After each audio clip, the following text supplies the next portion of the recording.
Well, first of all, we'll address the elephant in the room. At stage 3, it's not a question of if that engine's going to go bang, it's when. What's happening, everybody? Welcome back to my YouTube channel. It's your boy Ranj, and I hope you're all doing very well.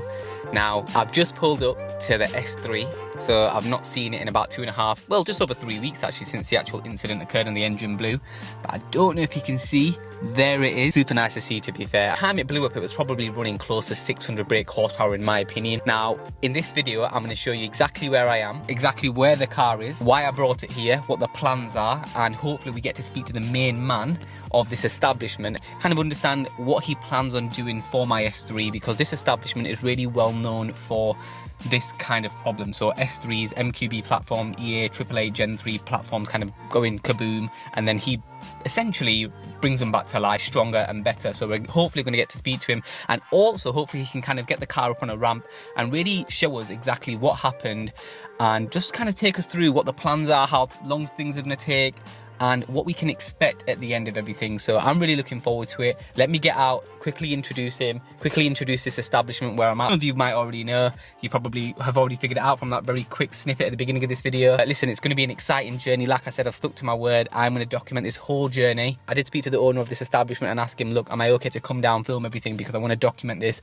and share as much knowledge on this issue, because I know I'm not the only one who goes through it. Yeah, let's just see how the day goes. Yeah, as you can see, a vast array of cars exactly like mine, all EA 888 Gen 3 cars. So you've got a Golf R, Golf R, Golf R, and I'm pretty sure these are all running stage 3. And this, you've got Leons and RS3, you've got, I mean, just, these are all big power MQB platform cars, and it just fills you with confidence. And for me, it kind of just shows you that this wasn't an isolated issue, it's quite a common issue. You know, we'll ask him exactly, you know, why is this an issue? How much power can these cars run safely without actually, you know, having to worry about them going to go pop?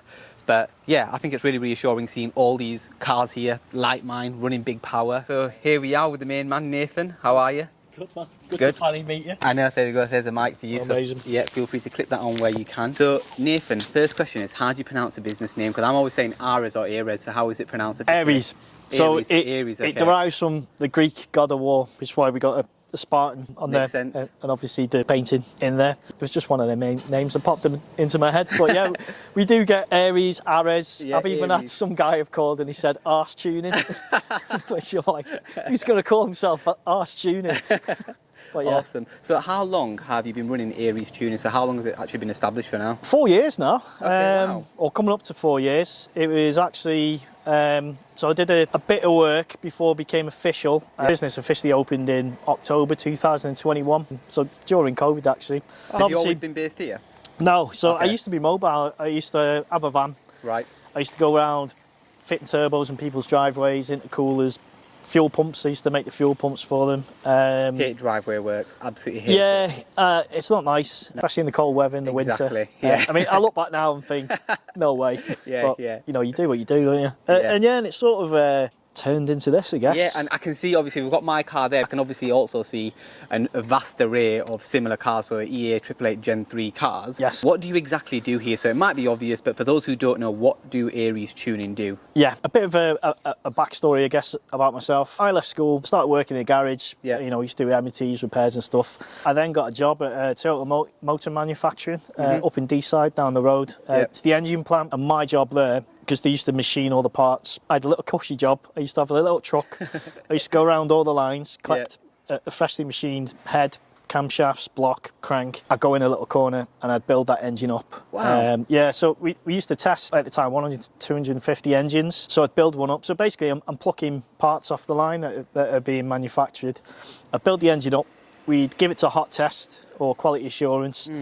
We'd have little hot test rooms where they run the engine for 6,000 RPM for 24 hours. And then they'd give the engine back to me. I'd have to strip it down and look for defects. So this is kind of like, in a way, like your bread and butter, because it really is, you've got the history of it, really. Kind of. I mean, I did that for 4 years. Won an award with Toyota, actually. They gave me an award for what they call an Eagle Eye Award at Toyota. And it was for spotting a major defect that was going to affect £500,000 worth of engines. No way. Yeah, they have a ceremony. Yeah. Not just for me. Someone might have been there for 5 years or 10 years, Sure. or someone's done this, that, and the other. Anyway, I went up, got this award. There was someone in the audience from Airbus UK. Which I've just seen, down the road. In, Long story short, I ended up going there, and I used to work on what we call the concession team. Why did you actually start ABS tuning then, and what do you exactly do here? So again, it might be quite obvious, like, you know, with my car being here, obviously, and everybody hopefully knows what's happened now. But what do you do here? We basically modify cars. We do repairing, servicing, stuff like that. Yeah. To be honest, we do very little of that purely because we specialise in a particular thing, and obviously we get a lot of people that want that particular thing. Yeah. But yeah. MQB platform is something, it wasn't something that I targeted. I've always loved cars. Yep. I've always modified cars, Yep, right from the days of the Imprezzas and the Evos. And, Yep. you know, it's always something I've had. When I haven't been working in the industry, as a hobby, I've always been either working on my mates' cars or my cars. Yeah. I met Dave's a good mate of mine. Right, okay. He used to engine build himself. I mean, he's primarily a truck mechanic. He worked for DAF for God knows how many years. Yeah. But he used to run a machine shop, engine machine shop, cool. with a guy who does all our machining, actually. If anyone was to go to my YouTube channel, they'd see a couple of years back we had a Vectra VXR, which I bought for really cheap. We had to pull the engine out. I stripped the engine down, built it. But Dave helped me pull the engine out. And we got chatting then. We were like, because at the time he was working on trucks, I was obviously doing my mobile stuff and that, and I was like, do you know what, it'd be really cool if we could get together and, you know, put what we know and try and take cars as far as we can. Yeah, and why not? You've got the knowledge and you've got the background, so it makes sense. I mean, obviously, I had that S3. I know Nathan back from YouTube. I'm pretty sure we might have started at the same time, but he has a YouTube channel called Warsa with a grey Audi S3. You don't have that anymore, do you? I don't know. No, I sold remember that. seeing the video where you sold it, but you still look after the car, don't you? I still do all the work on it. Yeah, exactly. Yeah. I took the car stage 3. Yep, I did all the work myself, the turbo fitting, and I built the fuel pumps myself. And wow. And that's more or less how it started. So as you can see, it used to be a scrapyard. Right, okay. We took it over. For months we've been working in amongst the scrapyard stuff. Right, okay. But we got the green light to clean it. Yeah, no, it looks absolutely awesome in here. Yeah. It's obviously Charlie on Nice to meet you, Charlie. our latest engine we've just built. Super clean in here, like you. Well, wow. Yeah, I mean, I look at it and think, well, this needs tidying, that needs, but you know, we still got a lot of work to do. For me, like from initial conversations, I said, look, I just want to kind of get back to my original, 550 to 600 brake horsepower. I mean, clearly, if you're saying 800 brake horsepower, I'm sure am I right in thinking that there are builds where you can take them to that power? Yes, there is. But what you've got to think of is the amount of heat that power is going to generate. So it's not practical for a car that's being daily, for instance. I mean, your car, obviously, you want that power. Yep. But you still want to drive it around everywhere. I do, yeah. If you look at the big power cars, like EcoTune's got a Golf 800. Yeah, I've seen that, yeah. They're literally taken to Santa Pod on the back of a trailer. Yeah. They're raced, they're inspected. Yeah. They're not driven round. But my car, my Golf. Is this yours? It is, wow, yeah. Awesome, cool. So we built this a year and a half ago now. It wasn't mine at the time, it's for a customer. The point with this is you can have 600 horsepower reliably. I mean, granted, I look after this car. I've never had to do, since we built it, it's never had an issue, basically. Yeah. But saying that... And the key word being looked after. Yes. So I change the oil every 3,000 miles, the plugs every probably 8,000 miles. Box servicing I probably do. I mean, I've done it once, actually, since I've owned it. Haldex I do every 5,000 miles. You've got methanol injection, which a lot of people have. You need to ensure that that's fully working. You can't just rely on it working. Yeah, I wish I knew that before, because for me it was just, just make sure, the general kind of advice is just make sure you change the oil every 3,000 miles. Yeah. No one talks about the plugs, no one talks about anything else when you're running these big power.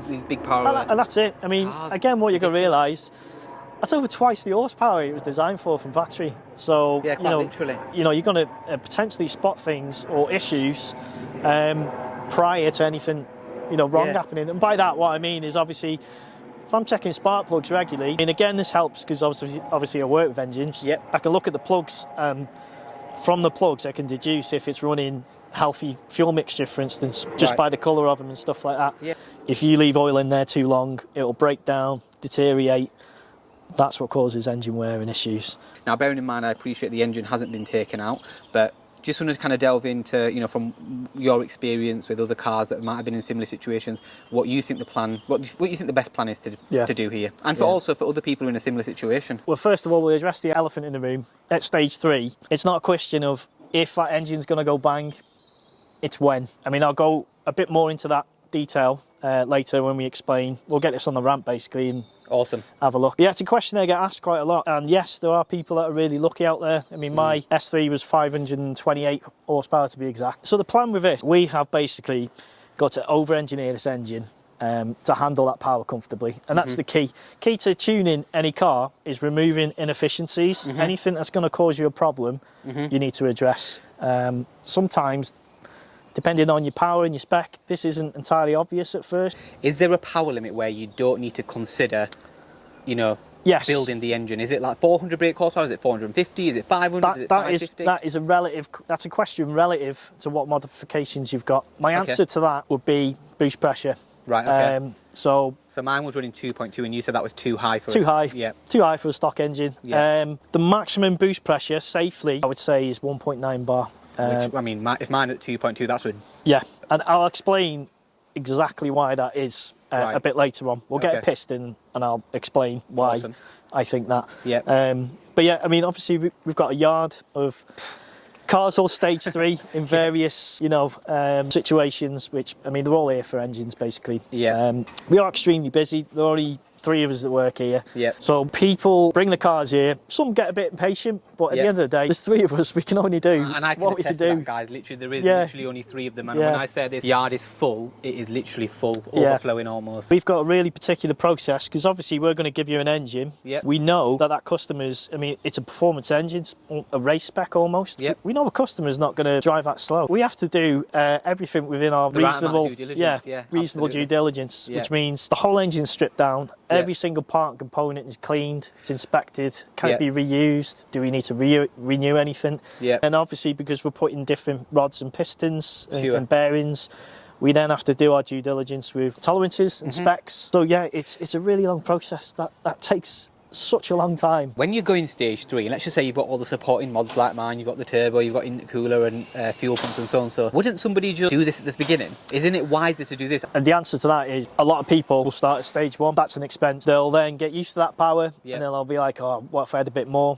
Yeah. Then they'll look at, you know, online, stage 2, Yep. right, I need an intercooler, this, that and the other. They look at stage 3, which obviously, I mean, so many people have got that power out of the stock engine. Yep. People always take that risk because there's no doubt about it. People know. I mean, the marketplace and the forums are awash with Yep. my car's failed, I was at stage 3. Yeah.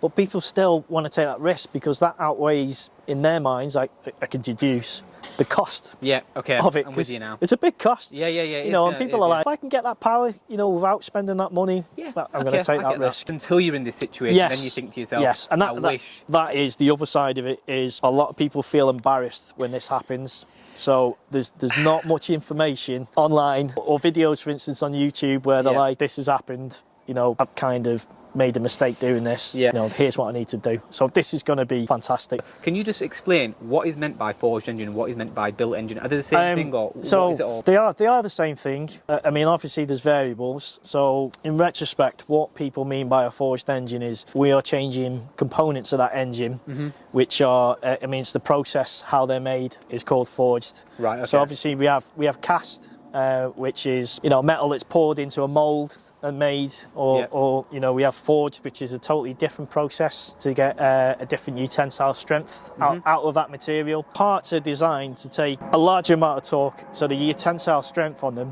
is much stronger and much higher than Yeah. what is currently in that engine. What's going to happen with all my bolt-ons? Will they all be okay, like my turbo? Like, genuine question, actually. This is what you have to check. So again, it's not just the engine we build. If we've had a catastrophic turbo failure, for instance, Yep.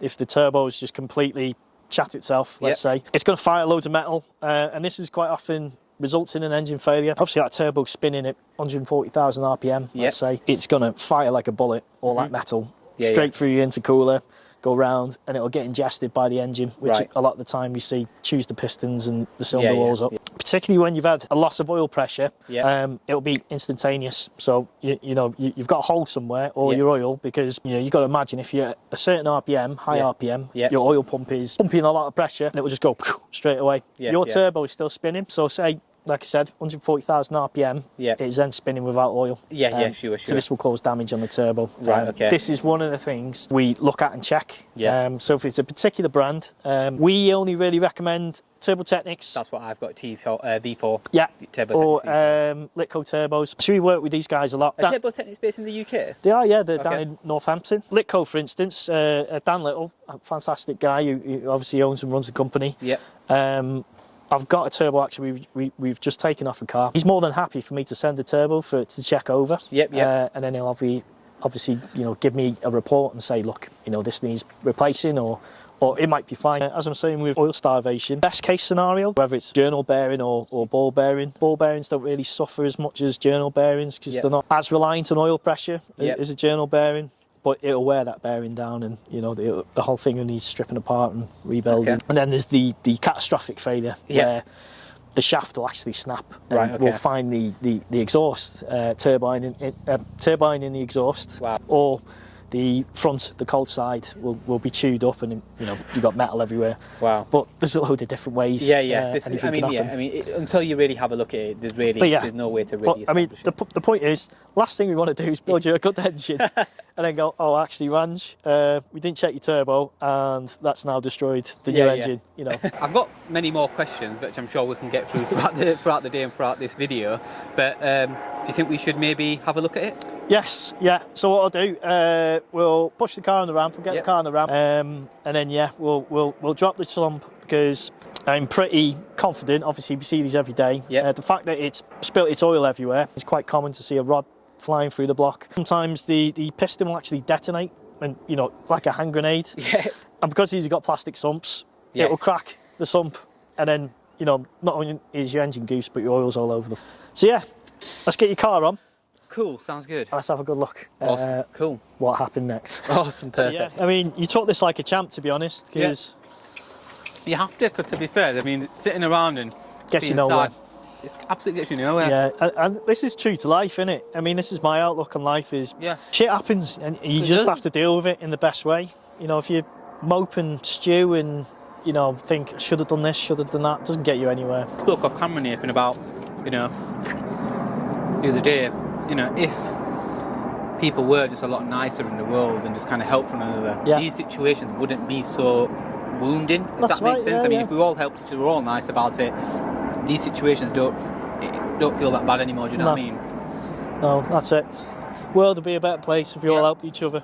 So another good thing that I probably didn't mention is that when this happened, the car was literally on a time gate from the dash cam. This car was on for like 30 seconds after, so it was off immediately and it's not been started since, so that's another plus as well. I mean, the good thing is at least you both don't need a gym, because if this is what you all do, I mean...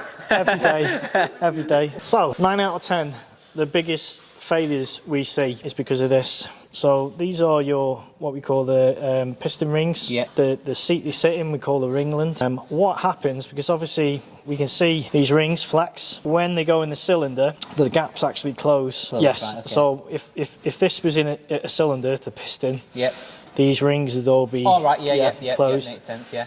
And their job is obviously we've got an oil ring here. The reason why we have gaps in the rings is we're going to have what we call blow-by coming past the rings as you got boost and combustion.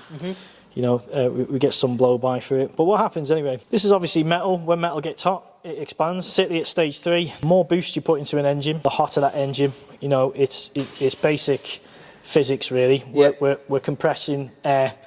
Whenever you compress air, obviously all the molecules interact more with each other and hit each other, which generates heat. And what happens, because this is metal, this ring will actually close and close and close. Right, okay. If we put too much heat and too much boost pressure through it, the rings are going to butt together. Right, okay. And what happens when that happens, they've got nowhere else to go apart from overlap.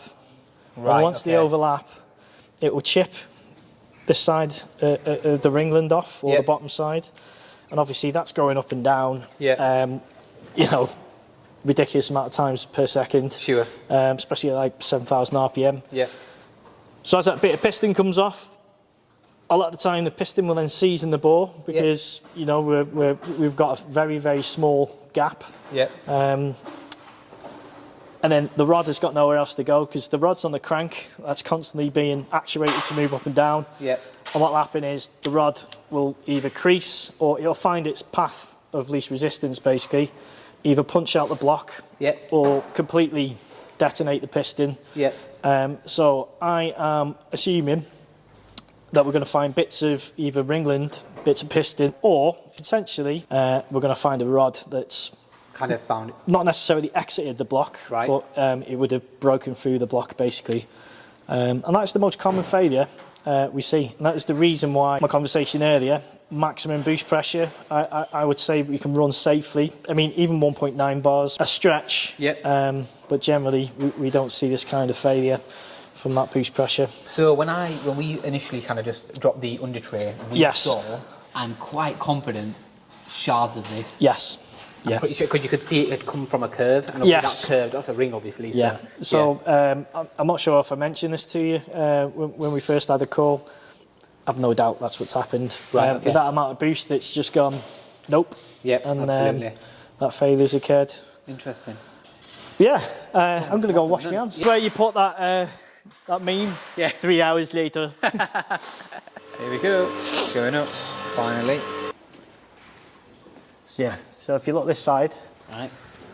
you can see we've got a crack Oh my God, all yeah. along. So I'm deducing from that piston 4 is basically exploded. And, No and that's way. That's Wow, what guys. come, yeah. And just hopefully you can see right there he's referring to. Yeah, and like I was saying before, that is the most common Yeah. thing we see. If you've got oil, it's come from somewhere. Yeah. Sometimes, sometimes. I mean, I shouldn't really be so happy, but it's just, Yeah. it's so cool to see in a way, like to see what's actually happened, right? Yeah. Wow. Yeah, and obviously all this has come. So one of the things we will do, Yeah. we won't send you back out like this because this car will stink once the engine's gone. Inside, you've got all oil around the exhaust. And so we'll give this a full clean as well. Yeah, I mean, literally, it's just made its way everywhere, hasn't it? God. Oh, yeah, wow. I think Yes. that's what. all the way to the back. So obviously when it failed on the motorway, Yeah. that was just bellowing Yeah. past. Can you hear it? Can you? Yeah, it is stuff in there. Ooh, moment of truth. So there we go. We got Look at that there. bits of ring. Yeah. And then. And it's actually, there's not that much stuff. That's what we saw there. Can you see that Yeah. little thing there? So that is The. a bit of the sidewall of the piston. Right. Look at So, the crack. I mean, guys, yeah. look at that. That is clean as I can literally see your hand through the crack. Yeah. So we'll Oh, I take mean, this you can't off. see anything. Yeah, we'll take this off and have a look. But this block may even be usable. Right. Okay. 'Cause obviously So those things there, Nathan, are the things that you showed. yes. The rings. Yes, exactly that. They look fried. Yes. Whoop. So there you can see again the ringling that's come off. And I'm pretty sure something else as well. Yeah. Wow. We'll get a torch under there now. Wow. I think when he checked it, I think he said it was oil in cylinder 2 and all the other Cylinder ones fine. 2. Yeah. Right. In that case. I think that's what he said anyway. Yeah. I mean it's hard to. Because he put a camera down, and I think all the other ones are completely bone dry, and then just cylinder 2. Yeah. Yeah, it's hard to see. Yes, I'd say it's cylinder 2 just by. If you look here where we've got witness marks on the end of the crank. Okay, I'm gonna try zoom in there. yeah. Just give me a sec. Where's that? Sorry. Where we've got witness marks here on the Oh, okay. Oh, edge yes, of I the can crank. see that, guys. Yeah. I'm going to just point for reference. It's there, the little grey things that he's referring to, Yeah. or white things. It almost looks like a little bit of Tipex, I suppose, but Yeah, it's the only way I so- can describe it, really. There, perfect. Yeah, will be cylinder 2. Yeah. So cylinder 2's let go. I feel like taking that home for like momentum, just like putting it on my Take fridge. it, yeah, take it. Do you know what? A lot of people do that though. A lot of people do. I mean, my Golf. So when the engine blew on the dyno, not one that we built, Yeah. I've still got the piston. Oh. And if you look how hot that got, Wow. yeah. So Scorched at the. yeah, you can see where it's hit the head, the piston. These are what we call the squish marks. On the cylinder head.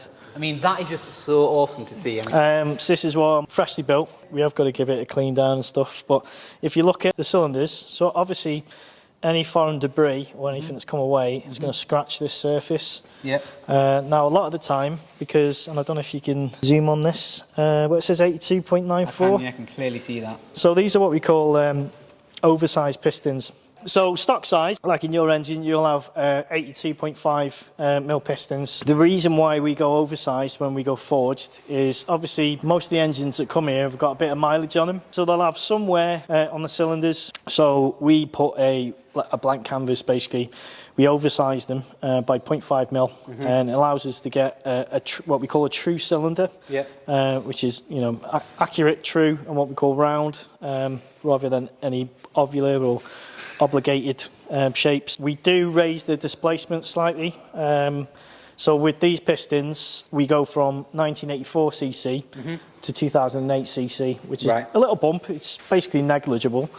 But yeah, well, what I'm saying to you, the amount of like 82.5 to 82.9.4. I mean, that's I appreciate it might be big here, but like in reality, like that's it is tiny, but at the same time, it's a big difference. Yeah, I can appreciate that. But the reason why I'm saying this is you're going to have some scoring or scratching, obviously, where that bit of piston's come down. Yeah. A lot of the time, more often than not, we can actually reuse that block because we're machining out those marks and we're putting a fresh hone on them. So that is something we'll have to wait and see. For those who don't know, this is what a block is. Yes. Yeah, wow. And it looks tiny when it's out the car, doesn't it? It looks absolutely tiny. It looks like a little parcel box size, really. The only other thing we'll have to check as well, this is the other side of things, so it's the cylinder head, which obviously sits on top of the pistons. Yep. What we will have to look at is sometimes when you've had a failure with a piston, you're going to have, like I showed you on that other piston, you're going to have marks where the pistons actually hit the head. If this head, I mean, if you can just see, there's a little ring. This is the compression ring. So we've got a gasket basically that sits on this. Yeah. If we've got any damage here, we'll potentially leak compression, which means the cylinder head will be no good. It's very rare that we have that type of damage that we have to call the customer and say. But if you look at what we call squish marks, which is where this is goes slightly darker patch can here. Yeah. So you see there's a slightly different colour to the outside. Yeah, I can see that. So this outside is the compression ring. If there was any damage here, providing it was light, we could get away with that because it's not actually on the compression, so it's not going to affect compression majorly. What about gearbox? The gearbox should be fine. The gearbox, particularly the DSG, all the engagement, i.e. the clutch and stuff, is done by the box. And this is primarily why we see a lot of manual damages. Take it home. Yeah, it almost feels like a little bit of Iron Man's heart. But yeah, that's super cool to look at. There's mods that you can do to sort of help and aid that cylinder temperature. Yeah. I mean, particularly on the big power cars, we use methanol injection and to be honest, race fuel as well, because race fuel increases what we call the low heating value of fuel. What that means is the temperature that fuel will combust. It's a lot less volatile than petrol. The race fuel that I was running was a Sunoco 280 GT Plus. Yeah. That wouldn't have caused this? No. Because I mean, it's obviously contributed in terms of you've obviously pushed the power using that fuel. Because it's all to do really relative with cylinder timing and cylinder temperatures. With race fuel, we can run better cylinder timing and also potentially colder. Well, definitely colder cylinder temperatures. Yeah. What's going to happen with the fuel already in there now? Because it is race fuel. We'll have to drain that, drain it. So we'll completely drain the tank because when we do get the new engine in, we run all our engines in. So if you give us your car, we will build your engine. Obviously, like I said, any other sort of issue that's around it, we'll check and stuff like that. Yeah. In an instance where you've got race fuel, I will talk to you prior to starting the car and say, what map is what, so we can put it in just a normal fuel map. Sure, and then we will run the engine in for 500 miles. So we have 500 to 1,000 miles of running period, you said? 500 miles is when we give the customer the car back. So we do that for a few reasons. Because some people don't do that, do they? No, there's a lot of misinformation. People will tell you can just boot it from the off, but we've got freshly machined components. Obviously the forged pistons, the rings, everything that's renewed has been freshly machined. Yeah. You've got freshly machined cylinders. So there is going to be wear, we call it bedding in. Yeah. So those rings, for instance, on the piston need to bed to that cylinder. So one of the things one of the reasons why we do the running is obviously we keep it under a specific RPM over the milestones of mileage. We're listening out for noises. I mean, not everyone is going to be accustomed to a noise that shouldn't be there. Potentially, we can catch something before it damages the engine. Further, and yeah, obviously after every sort of journey, we're checking for leaks, checking for oil, scanning for fault codes just to ensure that everything's fine. So by 500 miles, we are happy that the engine's ran in, bedded in. It's leak free. We've had no issues with it. We're happy. We're, you know, then pass on. So basically, these cars do not get handed back unless you guys are happy to sign it off. Yes, exactly. One thing I do say when a customer picks a car up, I'll have a good chat with him for half an hour, and I'll say, yes, it's been run in, it has had its head kicked in, but give it another 500 miles. I'm not saying you can't go fast in the car. I'm just saying, they don't take the absolute mick. don't go driving around like you got a splinter in your eye. You know, from the bat, from the get-go. You know, it still does need. I mean, the longer, the longer you can give an engine to bed in, the better it's going to serve you at the end of the day. But awesome, thank you for that. So, as a quick summary, what are the next steps? So the next steps for you is obviously to get this engine out. We'll strip it down. We'll see what is salvageable. By that, I mean, what components on that engine can we reuse? Like we discussed about the cylinder head, the block. I mean, in general, the crankshafts are usually fine on this. But we do take the crankshafts to get what we call measured for trueness. Because what can happen, and people find this hard to believe, obviously it's a forged crankshaft. It's very hard metal. If you've had a shock on that piston, you can actually bend the crankshaft ever so slightly. And if that isn't measured and we don't look at that and check that, potentially we could build your engine and that will just wear one of the bearings down until it lets go. Obviously, we'll talk about specs because there's a lot of different pistons. There's a lot of different, you know, it depends what application you want to use them for. We've obviously got our favourites, depending. It's not necessarily what stage of power you're at now. It's, you know, we try and future-proof it. So, for instance, a lot of people and that's now... the aim here, future-proof, bulletproof it, I mean, a lot of people now, 600 horsepower is old hat, so they want 7. So we have to, again, over-engineer the engine as best as we can to cope with a serious increase of power. We also advise anything that we see on the car that could be better. But a lot of people take this like, I'm trying to get more money out of them. It's no skin off my nose for a lot of the modifications. For instance, say if you had a duff, if the flywheel was a bit dicky, I'd call you and say, this flywheel's got a bit of wear, ideally it needs replacing. The flywheel comes off anyway, so I'm not going to charge you labour to do what I was going to do anyway. You get the impression sometimes it's like I'm trying to get money out of them. I just want the best for the customer. I mean, ultimately, we enjoy doing this, and as silly as this sounds, it's not like we make thousands and thousands of pounds. It's our passion at the end of the day. It's the old saying, isn't it? If you work and do something that you enjoy, you never work a day in your life. That's absolutely it. And I mean, obviously, I want to see every car out of this place. I want to see it perform well, do well. Because and have the owners enjoy it and back on the road. Exactly. Absolutely. Awesome. Well, listen, Nathan, I really appreciate it, and I really appreciate everyone here, to be fair, allowing me to come down and film, and it's been absolutely awesome. I'm definitely going to take in that little... please. The next part of this video will essentially be Nathan getting in touch with me, letting me know what the next steps are, what he's found, what can be salvaged, what can't be. That'll probably be good, to be honest, once we strip the engine to bring you down. My aim is to document this whole journey, guys, and get Nathan to share as much knowledge as he can to help others in this situation. That's it, we need, not necessarily to educate people, to make people aware that this potentially is what's going to happen. Because obviously there's a lot of tuners out there that will tune your car to this. If they mention this to you, that this is potential, they're going to lose out on that business at the end of the day. But you have to be realistic, don't you? It is sad, but I mean, again, it's like I said. I mean, I get what you're saying, which is they're going to lose out on business. They're going to be like, but people need to know the truth, which is like, these are the potentials that what can happen. I mean, to be honest, it's a lot of it's common sense, really. You know, you're pushing a vehicle double the power, way beyond what it was designed to do. So, you know, in that sense, something's always going to give, and it can be expensive. So. Well, Nathan, thank you so much. Listen, until next time, we will hope to see you again soon. No doubt about it. Thank you. Cheers.